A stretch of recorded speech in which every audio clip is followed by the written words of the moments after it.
Hello students, अभी कल मैंने जो भी वीडियो आपको सेंड किया था चैप्टर नंबर 13 का, उसमें एक क्वेश्चन ये वाला एक्सप्लेन करना रह गया था, तो मैं वही एक्सप्लेन कर रही हूँ। अभी क्या है हमारा क्वेश्चन की instruction, identify the greater number. तो यहाँ पर हमें एक्सपोनेंशियल फॉर्म में नंबर्स दिए गए हैं, हमें ये फाइंड करना है कि कौन सा जो है वो बड़ा है। तो ये देखो, ये 4 की पावर 3 है और ये 3 की पावर 4 है।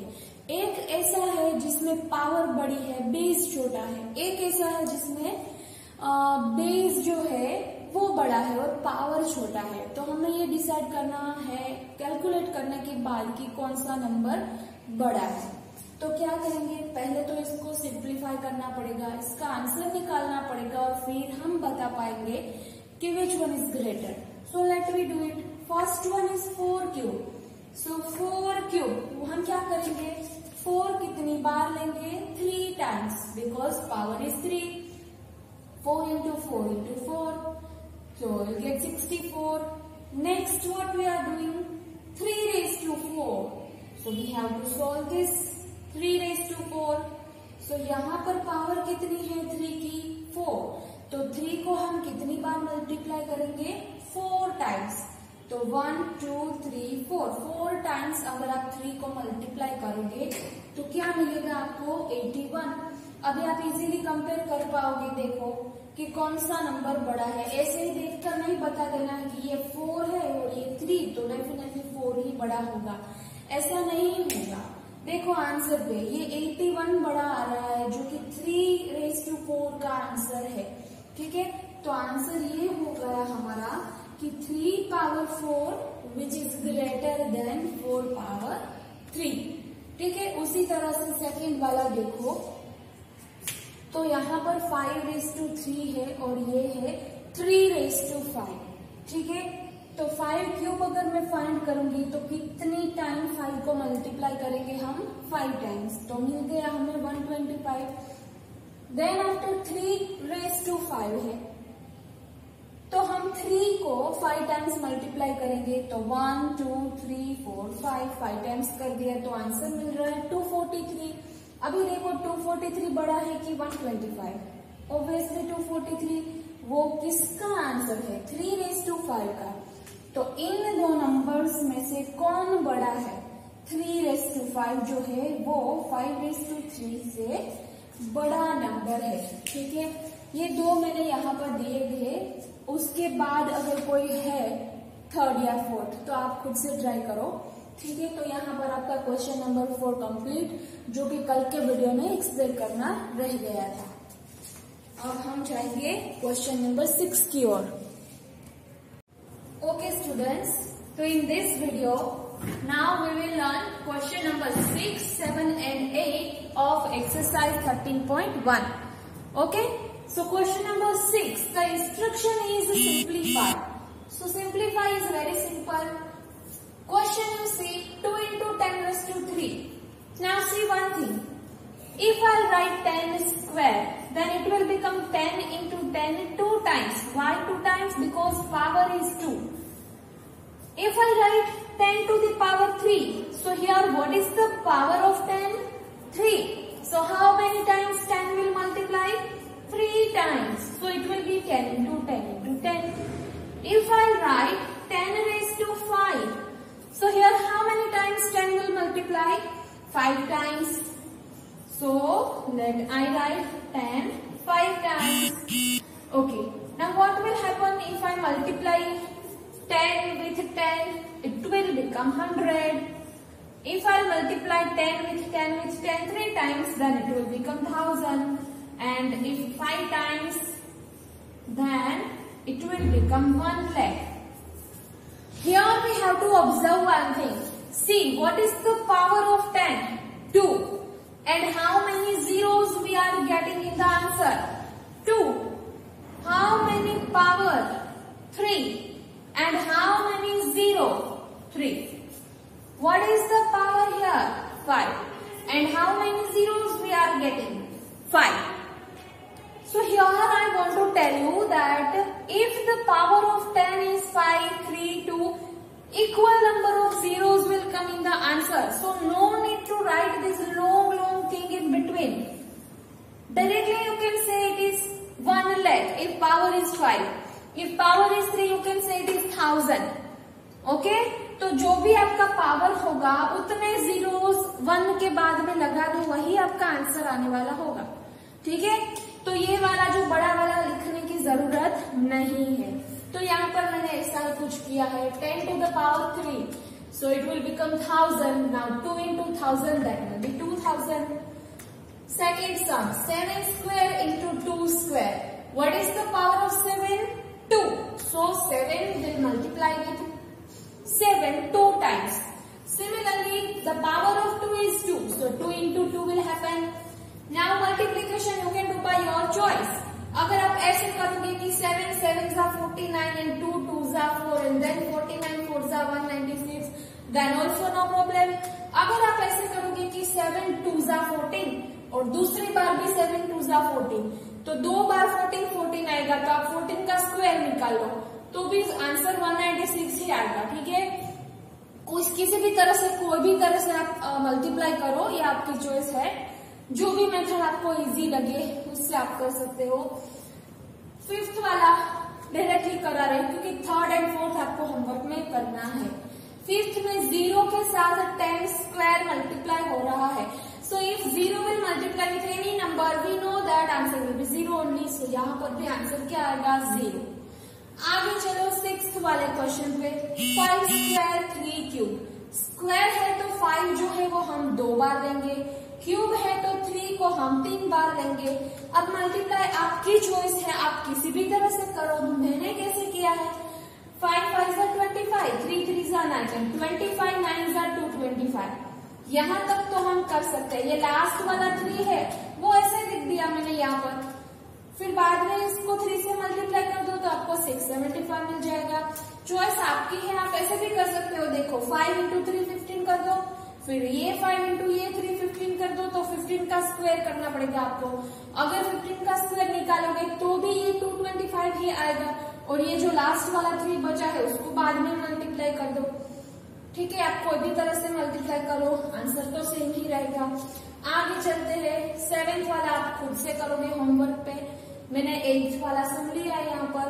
3 स्क्वायर इंटू 10⁴, 3 2 बार, 10 4 बार। तो 4 बार लिखने की वजह मैंने क्या किया, डायरेक्टली 4 जीरोस पुट कर दिए, तो ये 10,000 हो गया। 3 into 3 9 हो जाएगा, 9 into 10,000 दैट विल बिकम 90,000। तो ये बहुत ही इजी है। ठीक है? बाकी के सम्स आप खुद से ट्राई करोगे। Question number 7, what is the instruction? Simplify. तो जिस तरह से 6 सॉल्व किया है उसी तरह से 7th भी सॉल्व करना है। चेंज क्या है 7th में? 7th में सिर्फ इतना चेंज है कि यहाँ पर माइनस वाले नंबर्स, नेगेटिव नंबर्स दिए गए हैं आपको। ठीक है? तो नेगेटिव नंबर्स है तो हम क्या करेंगे, आपको ये याद रखना है कि माइनस जो है वो अगर ओड नंबर ऑफ टाइम्स आए, ओड नंबर ऑफ टाइम्स, इसका मतलब क्या होगा? ओड नंबर ऑफ टाइम्स मतलब माइनस या तो 1 बार आए, या तो 3 बार आए, या तो 5 बार, या तो 7 बार, इस तरह से ओड नंबर ऑफ टाइम्स। यानी 1 बार, 3 बार, 5 बार, 7 बार, 9 बार, 11 बार, ऐसे। ठीक है? तो ओड नंबर ऑफ टाइम्स पे अगर माइनस आ रहा है तो आपका जो आंसर आएगा वो कैसा होगा? नेगेटिव होगा। आंसर माइनस में आएगा। अगर माइनस की जो साइन है वो इवन नंबर ऑफ टाइम्स आ रही है, कितनी बार? इवन। इवन मतलब या तो 2 बार माइनस आए, या तो 4 बार आए, या तो 6 बार, या तो 8 बार, तो इस केस में आपका जो आंसर है वो पॉजिटिव हो जाएगा। ये आपको याद रखना है। ठीक है? ये पूरा का पूरा क्वेश्चन इसी लॉजिक पर डिपेंड करता है। अगर minus odd number of times है तो माइनस रहेगा, अगर इवन नंबर ऑफ टाइम्स है तो माइनस का प्लस हो जाएगा। तो देखो यहाँ पर पहला वाला -4⁻3, व्हाट इज द पावर? 3।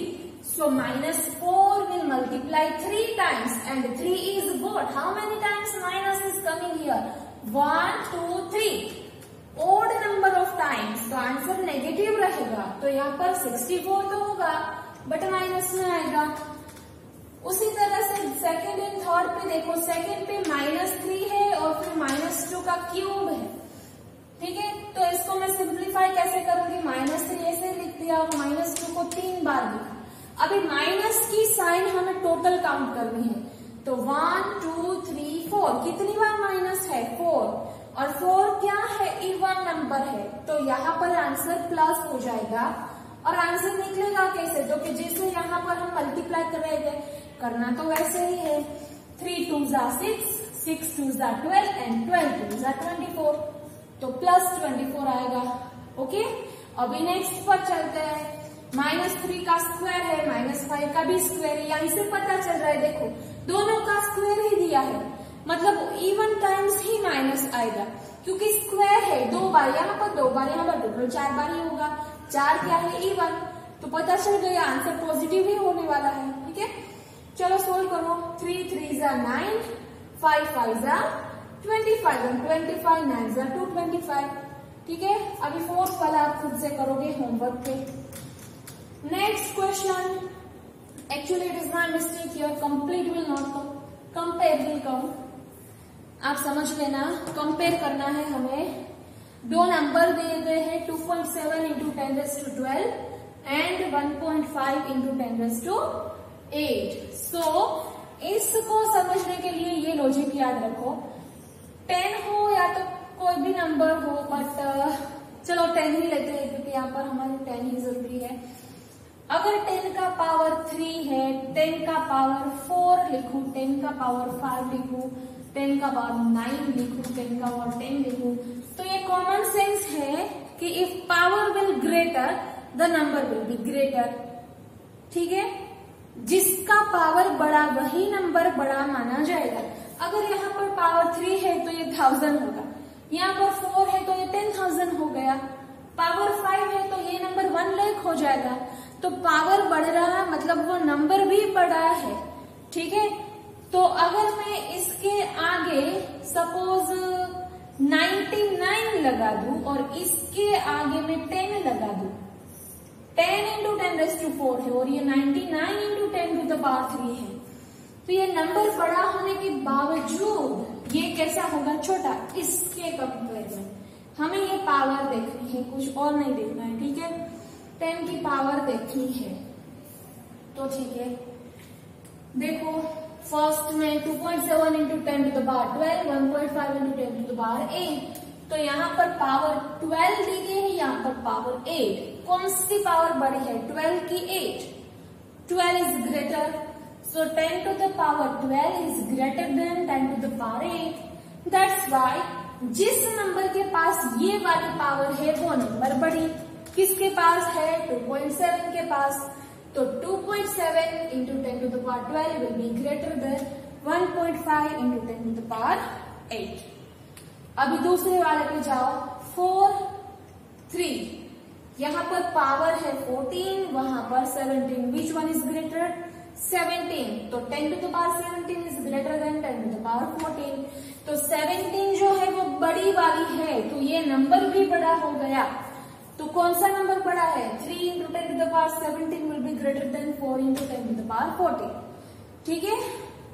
तो ये है क्वेश्चन नंबर 8 के 2 क्वेश्चंस। अभी यहाँ पर एक्सरसाइज हमारी 13.1 है, वो ओवर हो गई। अब हम जाएंगे लॉज की ओर, ठीक है। एक्सपोनेंट्स के कुछ लॉज है जो आप शायद पहले स्टडी भी कर चुके हो, फिर भी अगर नहीं किया है फिर भी ये लॉज हम पढ़ लेते हैं। चलो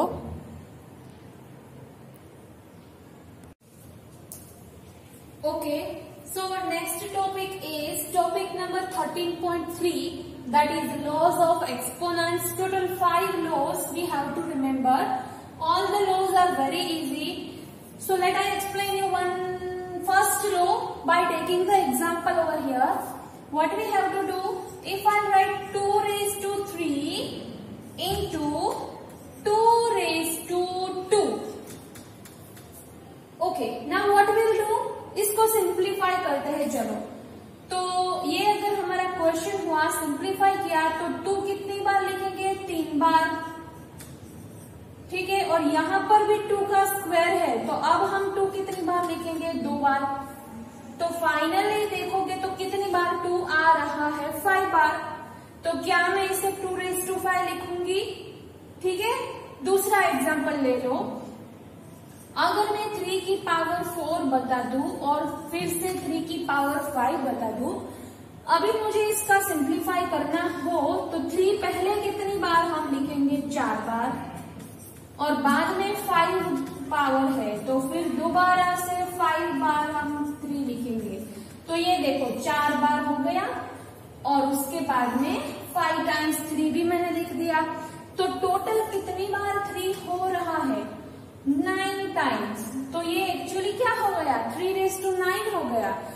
तो हमें यही ध्यान रखना है कि अगर दोनों का ही बेस इक्वल हो, देखो यहाँ पर भी बेस 2 है और यहाँ पर भी बेस 2, तो बेस अगर सेम है और बीच में मल्टीप्लीकेशन की साइन दी गई है तो हमारा आंसर जो है वो क्या आएगा, जो भी आपका पावर है उसे ऐड कर दो, प्लस कर दो, 3 को 2 में ऐड कर दो, आपको डायरेक्टली मिल जाएगा 2⁵.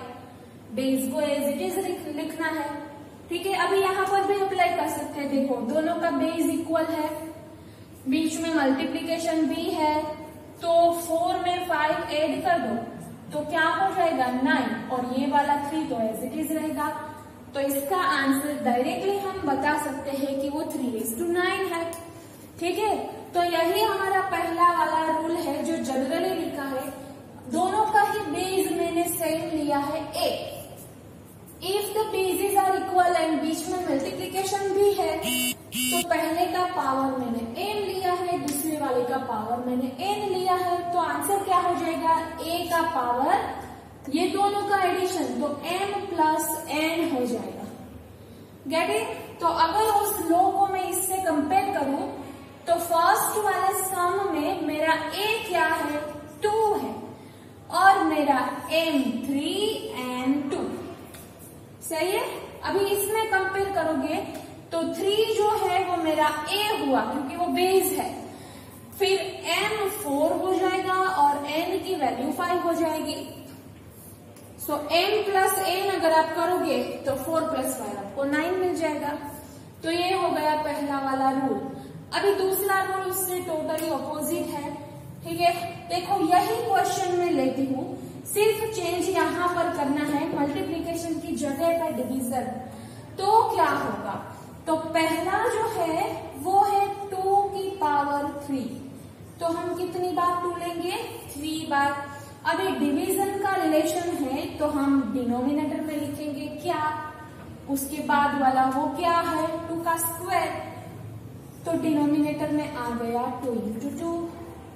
अब अगर रिलेशन डिवीजन का है तो एक बार 2 कट जाएगा, दूसरी बार भी कट गया, तो बचा क्या, सिर्फ एक बार 2 न्यूमरेटर में बच रहा है, तो इसका आंसर हो जाएगा 2⁵1, ठीक है।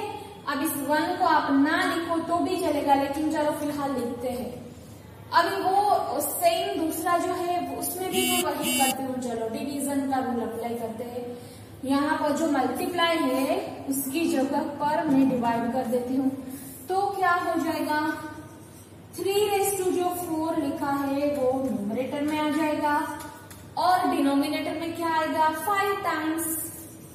तो यहाँ पर मैंने लिख दिया 3 कितनी बार, 5 बार। अभी 4 टाइम्स जो 3 है वो कैंसिल हो गया, तो ये एक बार 3 अभी भी बचा, लेकिन कहाँ पर बचा, डिनोमिनेटर में बचा, तो इसका आंसर हुआ 1/3, ठीक है। और 1/3 को हम 3⁻⁻1 भी लिख सकते हैं, पावर नेगेटिव हो जाएगी अगर वो डिनोमिनेटर से न्यूमरेटर में जाए, तो यहाँ पर जो भी उसकी पावर हो वो नेगेटिव हो जाएगी। अगर डिनोमिनेटर में ऐसा है 1/3², तो ये हो जाएगा 3⁻², तो ये नेगेटिव का मतलब ही यही है कि वो डिनोमिनेटर में है, ठीक है। तो इसका आंसर मुझे मिलेगा 3⁻1। तो मैं क्या बता रही हूँ आपको, जिस तरह से हमने मल्टीप्लीकेशन का रिलेशन निकाला वैसा ही डिवीजन का निकालते चलो।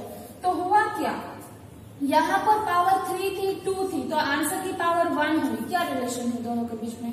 सब्ट्रैक्शन का पता चल रहा है। देखो अगर मैं 3 में से 2 को सब्ट्रैक्ट कर दूं तो 1 मिल जाएगा, वो यहाँ पर है। उसी तरह से यहाँ पर देखो 4 था, 5 था और आंसर में मुझे मिल रहा है -1, तो यहाँ पर भी सब्ट्रैक्शन का ही रिलेशन है। देखो अगर मैं 4 में से 5 को रिमूव करूं, 4 में से मैं 5 को रिमूव करूं तो आंसर तो 1 ही मिलेगा, लेकिन बड़े की साइन मिलेगी तो -1 ही लगेगा ना। समझ गए? Always we have to give the sign of greater number. तो यहाँ पर 4 और 5 में से बड़ा नंबर 5 है, 5 नेगेटिव है तो आंसर -1 ही मिलेगा। ठीक है, तो क्या हो रहा है, अगर बेस आपका इक्वल है और पावर m और n है तो आंसर में पावर्स का सब्ट्रैक्शन हो जाएगा, m माइनस n हो जाएगा। ये आपको याद रखना है। ठीक है, अगर मल्टीप्लीकेशन है तो पावर को ऐड कर दो, अगर डिवीजन है तो पावर को सब्ट्रैक्ट कर दो। तो ये हो गया दूसरा लॉ। अभी हम जाते हैं तीसरे लॉ की जगह।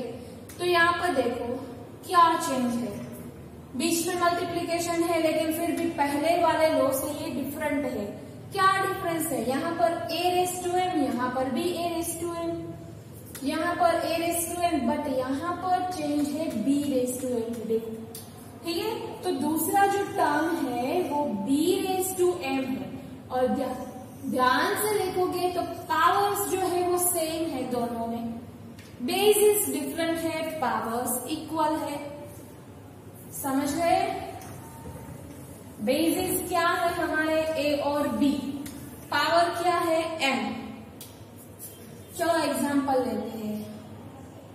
अगर मैं 2 की पावर 3 कर दूं और 4 की पावर भी 3 कर दूं तो इसका मैं सिंप्लीफाई करती हूँ। देखो 2 into 2 into 2 and 4 into 4 into 4। ठीक है, तो इसका मैं फाइनल आंसर निकालती हूँ, बट मैं थोड़ी सी डिफरेंट मेथड ट्राई करती हूँ। मैं क्या करती हूँ, आपको वो रूल तो याद हो गया ना, कम्यूटेटिव लॉ। मैं इसका जो ऑर्डर है वो चेंज कर सकती हूँ। तो मैं करना क्या चाहती हूँ, देखो यहाँ से मैंने 2 लिया, यहाँ से 4 लिया, फिर 2, फिर ये वाला 4, फिर ये वाला 2 लिया और फिर ये वाला 4। देखो मैंने कुछ नहीं किया है, मैंने सिर्फ ये 4 को इन 2 के साथ मिक्स कर दिया, पेयर बना दी, पहली दूसरी एंड तीसरी। तो हमारे पास अभी भी 3 बार 2 है, 3 बार 4 है। ठीक है, तो इसको अगर मैं मल्टीप्लाई करूं तो मुझे क्या मिलेगा 8। इसको भी मल्टीप्लाई करके मुझे मिल रहा है 8 और यहाँ पर भी मिल रहा है 8। तो कितनी बार मुझे 8 मिला? 3 बार। तो क्या मैं इसे 8 का क्यूब लिख लूंगी? ठीक है, आप दूसरा कोई भी एग्जाम्पल अपनी ओर से लेके ट्राई कर लेना। तो इसका आंसर मुझे मिल रहा है 8 का क्यूब। तो ये डायरेक्टली भी आ सकता है। यहाँ पर देखो 4 इंटू 2 है तो 4 2 8 कर दो, पावर को एज इट इज रख दो। ऐसा क्यों करेंगे? क्योंकि पावर दोनों का इक्वल है इसलिए करेंगे। अगर पावर सेम नहीं है तो मैं ऐसा नहीं कर सकती। ठीक है, अगर यहाँ पर पावर 3 और यहाँ पर कुछ और 5 है तो ये वर्क नहीं करेगा। दोनों का पावर इक्वल होना चाहिए तभी ये रूल काम करेगा। समझ रहे हो?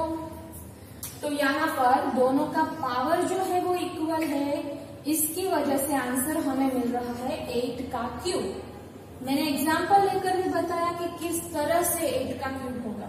तो हो क्या रहा है, जो भी हमारा बेस है उसको हम मल्टीप्लाई कर रहे हैं और जो भी हमारा पावर है उसे एज इट इज रख रहे हैं। ठीक है, तो बेस को मैंने मल्टीप्लाई कर दिया a इंटू बी और पावर जो है उसको मैंने एज इट इज दोनों को दे दिया, मतलब ब्रैकेट के ऊपर रख दिया। ठीक है, तो ये हो गया आपका थर्ड रूल। अभी फोर्थ रूल पे जाओ तो सेम वाली प्रोसीजर डिवीजन में दी गई है, वही रूल डिवीजन में भी अप्लाई होता है। चलो उसका भी एक एग्जांपल देखते हैं डिवीजन का।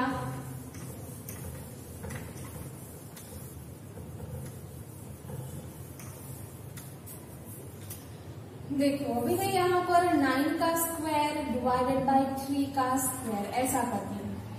तो अकॉर्डिंग टू द रूल क्या होगा, a/b whole raise to m। तो रूल मुझे ये बता रहा है कि a/b कर दो, मतलब ए ये है, बी ये है, तो ए अपॉन बी कर दिया और उसका स्क्वायर कर दो।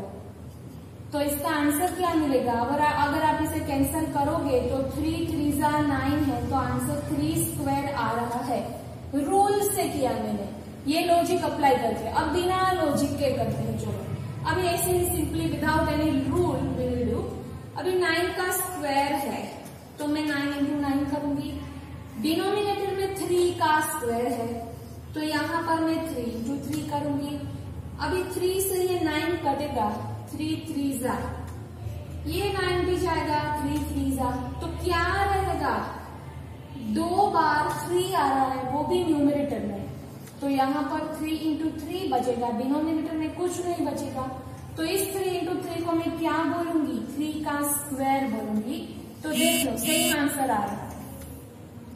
अगर आप इसको सिंप्लीफाई करोगे तो भी आपको वही आंसर मिलेगा जो आपको डायरेक्ट मिलेगा अगर आपको ये रूल याद है तो। ठीक है, आप बहुत सारे ऐसे सम खुद से ट्राई कर लेना। चलो मैं एक और बताती हूँ।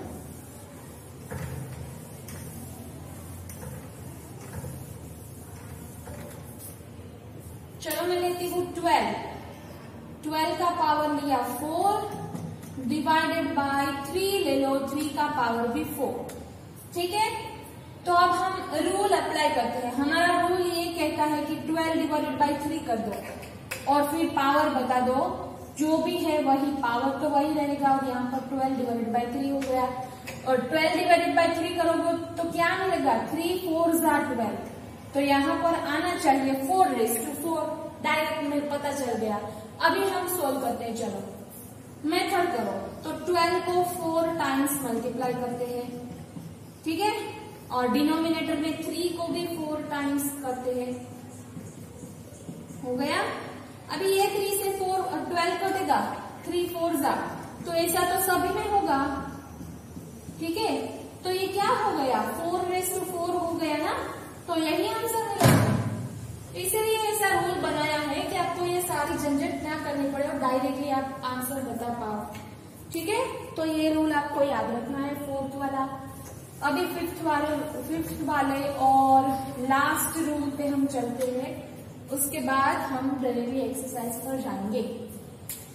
ओके, यहाँ पर ध्यान से देखो, ए जो है वो हमारा बेस है, उसका पावर दिया गया है m और उसका भी पावर दिया गया है n। तो ये n जो है वो क्या है? पावर ऑफ पावर, पावर का भी पावर दिया गया है यहाँ पर। देखो कैसे, अगर मैंने 2 का पावर 3 दिया है और उसका फिर से पावर मैंने 4 बता दिया। चलो ठीक है, तो इसका आंसर, ये रूल हमें ये बता रहा है कि क्या आएगा आंसर, तो कि दोनों पावर को आप मल्टीप्लाई कर दो। तो 3 को 4 से मल्टीप्लाई कर दो, आंसर आ जाएगा 12। तो आंसर यही आएगा, 2 का 12 पावर। ठीक है, दूसरा एग्जांपल लेते हैं। चलो 10 का मैं पावर बताती हूँ 5 और उसका फिर से 5। ठीक है, अगर ऐसा किया तो इसका आंसर होना चाहिए 5 5 25। ये आंसर आना चाहिए, हमें डायरेक्ट पता चल रहा है इस रूल की वजह से। अगर हमारे पास रूल नहीं है तो हम सोल्व करना पड़ेगा। हम कैसे सोल्व करेंगे? 2 का पावर 3 है, तो क्या मैं ऐसे लिखूंगी 2 इंटू 2 इंटू 2 और वो 4 तो ऐसे ही लिखेंगे ना। अभी मैंने सिर्फ ब्रैकेट वाला ही सोल्व किया है जो अंदर है। ठीक है, अभी मैं ब्रैकेट को ओपन करूंगी तो ये 4 जो है वो मुझे बारी बारी से तीनों को देने पड़ेंगे। तो पहले वाले 2 का पावर भी 4, दूसरे वाले 2 का भी 4 और तीसरे वाले 2 का भी 4। तो अब यहाँ पर कौन सा रूल लगेगा? पहला वाला। अगर आपका बेस इक्वल है तो पावर्स को ऐड कर दो। तो अगर ऐड करोगे तो 4 + 4 + 4 क्या हो जाएगा? 12 हो जाएगा। तो वही आंसर मिला, देखो, जो हमें डायरेक्ट मिल रहा था। अभी यहाँ पर करते हैं। चलो हमने एक और एग्जांपल भी लिया है तो उसमें भी वो अप्लाई करते हैं। देखो क्या है, 10 to the power 5, ये ब्रैकेट है, उसकी पावर 5 है और अंदर भी पावर 5 है। तो ये अंदर जो 5 पावर दी गई है यहाँ पर, मैं डायरेक्टली क्या करती हूँ, 10 को 5 टाइम्स लिख रही हूँ। ठीक है, अब क्या होगा, अगर मैं ब्रैकेट ओपन करूंगी तो ये 5 मुझे सभी को देने पड़ेंगे। ठीक है, तो पहले वाले 10 के पास भी 5 हो जाएगा, दूसरे वाले 10 के पास भी 5 हो जाएगा, इसी तरह से सभी 10 के पास 5 हो जाएगा। अब यहाँ पर पहला वाला रूल अप्लाई करो, अगर बेस आपका सेम है तो पावर्स को ऐड करेंगे, तो पावर्स को ऐड करो, 5 + 5 + 5 कितनी बार, 5 टाइम्स, तो हो गया ना 25। तो इतनी सारी झंझट क्यों करे भाई, अगर हम डायरेक्टली बता सकते हैं कि वो 25 ही आएगा। समझ रहे हो? तो ये आपके रूल्स थे जो कि याद रखने हैं आपको। अभी इसी रूल्स का यूज करके एक्सरसाइज सोल्व करेंगे हम नेक्स्ट लेक्चर में। आज के लिए इतना काफी है। ठीक है, अब नेक्स्ट लेक्चर में जब हम मिलेंगे तो ये रूल्स को यूज करके हम एक्सरसाइज आपकी 13.2 जो है वो स्टार्ट करेंगे। तो आज आप ये सारे रूल्स अपनी क्लास वर्क में लिख लेना, फिर एक्सरसाइज। Thank you.